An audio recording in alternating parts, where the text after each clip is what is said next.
Nabalitaan namin yung nangyari sa inyo. Naku, mag-iingat kayo, Lalong-lalo na kayo, Nita, Misty. Opo.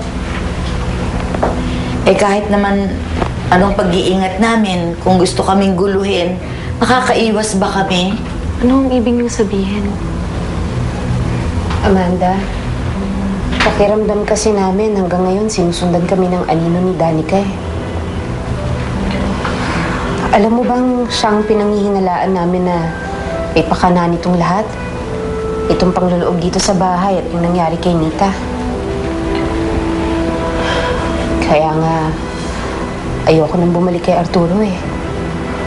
Natatakot ako sa makakayang gawin ni Danica sa akin, lalo na dito sa mga bata. Ayoko nang isugal ang buhay pa nila. Kaya mas mabuti na rin yung ganito. Tahimik kami. Si Arturo kay Danica. Ako sa mga bata.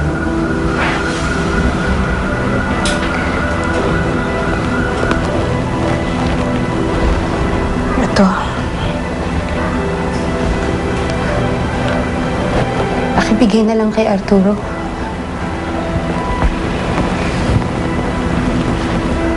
Sabi sa kanya,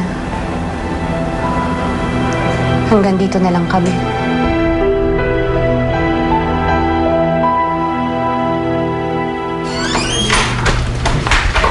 Danica, you're so lucky. Alam mo ba, nakita ko sa news, patay na daw si Bugoy. Binaril siya ni Ben. Ay, nako. Para akong nabunutan ng tinik. Pero di kaya nasabihan niya si Ben? Paano nang malalaman ni Ben? At saka, hindi nila ako mapipin down. Paano nila malalaman? Sino nagsabi sa kanila? Patay na si Bugoy. Si Ben nga ang nakakulong daw ngayon eh. Mabuti nga sa kanya. Matapos mga ginawa niya sa akin.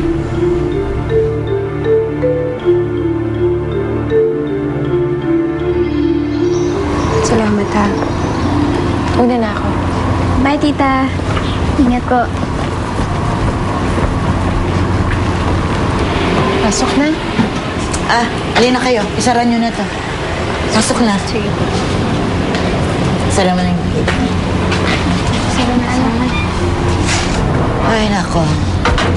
Ay, Si Danica. Pumunta ako sa bahay niya, wala siya doon. Nasaan siya? Hindi ko alam. Prince. Relax lang, Prince. Kakampi mo kami. Si Danica po ang tinuturo niya mga bugay na nag-utos sa kanya. Kaya sabihin mo, Misty, nasaan siya? Alam ko malapit kayong dalawa.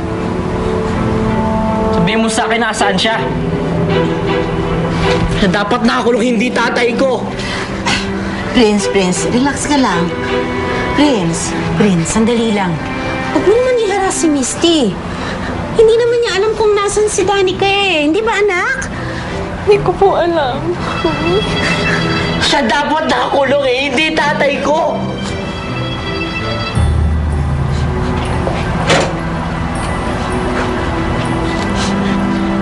Tinulungan lang kayo ng tatay ko. Tapos siya pa nakakulong ngayon. Dapat din na lang kayo tinulungan ng tatay ko eh. Siya pa nadadami ngayon dahil sa inyo.